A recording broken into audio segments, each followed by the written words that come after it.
I have a water heater here that I need to replace. This one right here. First thing you want to do is turn the power off. We already got it turned off.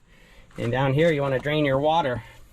Reason why we're replacing this is because we have a leak somewhere and it's been going into here and tripping this electric heater element here. So it's time to have it replaced. But I'm getting ready to show how easy it is, because I think an average plumber is going to be in the $200 range, and if you can do this yourself, it's something that isn't too bad to do. So I'm going to walk you guys through it. So again, you're going to turn off the electric, drain it, then you're going to open this up, unhook this electric wire, and also unhook these two things, and you can also remove this, and the water heater is ready to be pulled out of there. I'm going to go ahead and do that, and then I'll explain the rest when I get in there and put the other one in. I'll probably put you guys back here.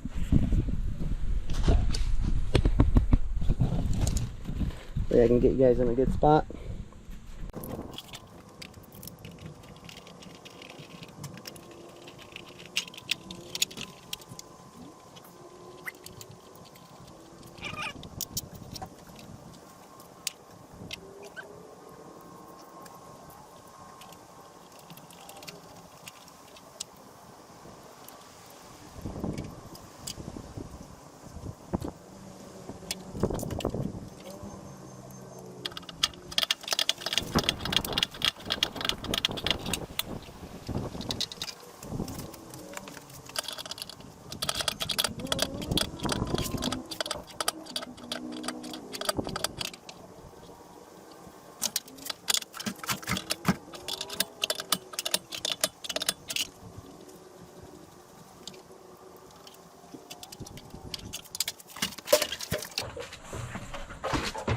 That's pretty much all it is. Pull it out and put the other one back in and put it back together.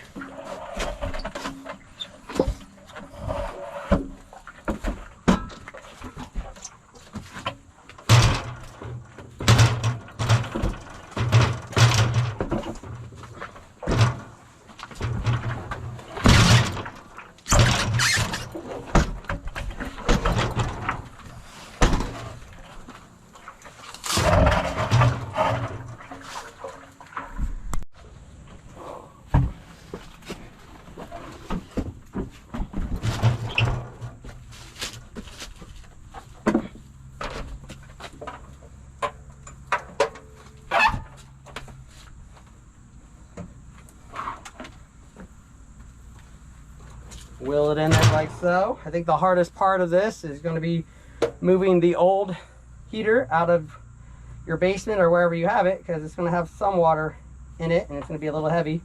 But if you have somewhere you can drain it, I just drain it all right there.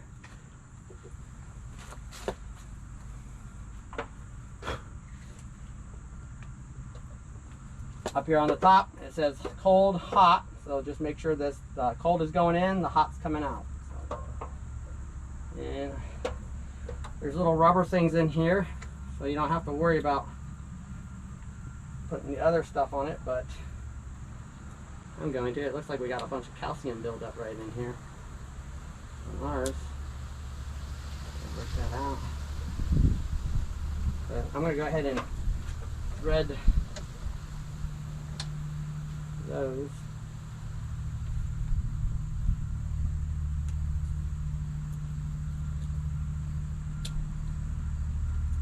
Let's just the calcium build up in there. The rubber seal is still good though.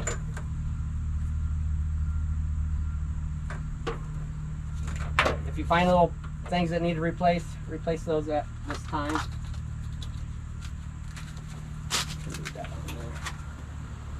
I'm gonna get some thread tape.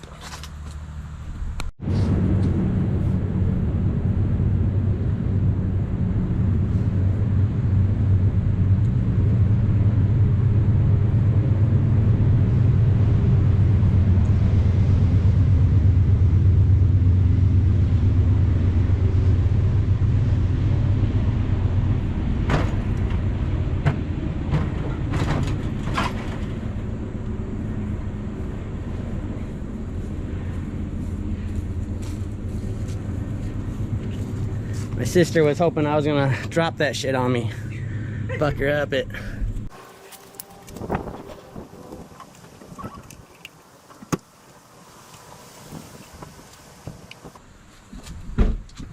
I put this on there still, even though those fittings have that rubber.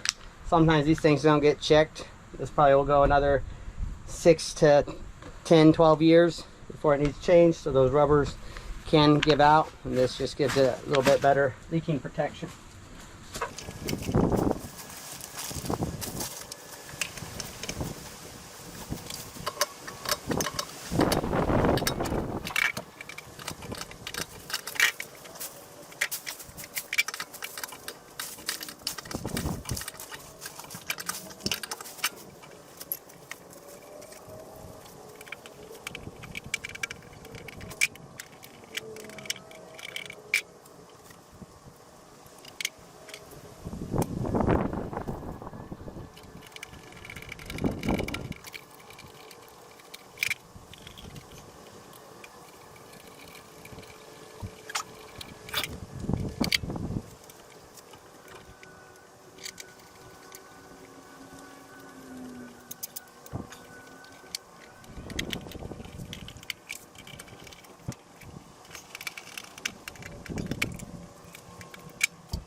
There's a fitting that I forgot to take off on the other one, so don't forget to take it off. And since it's a pressure relief valve, I'm not even gonna put thread tape on it or anything.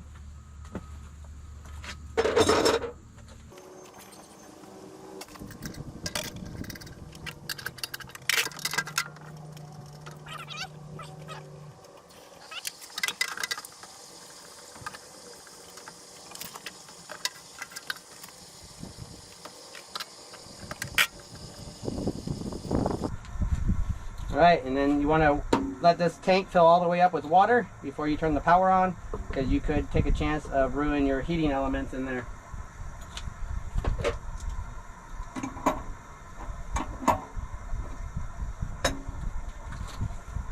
Right here.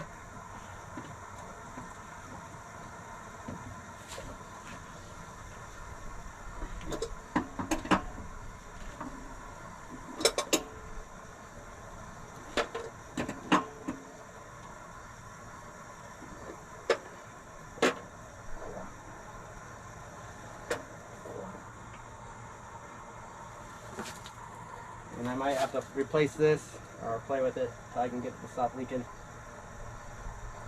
But that's all there is to it. I was just able to take that fitting apart and clean it out and put it back together, and it's no longer leaking. Some of you guys may have to replace those.